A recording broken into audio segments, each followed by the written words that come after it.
未驗車就俾咗5000蚊訂，上架先發現車底爛到穿窿。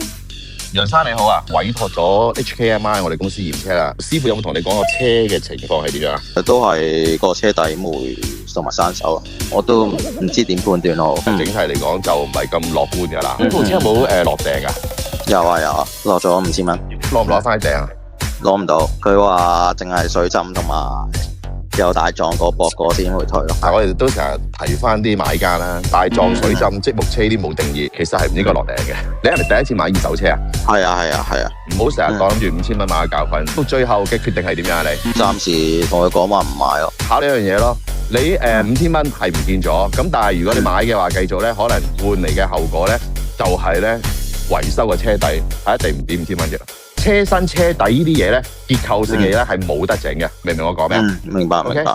揀車重要，揀驗車公司更重要。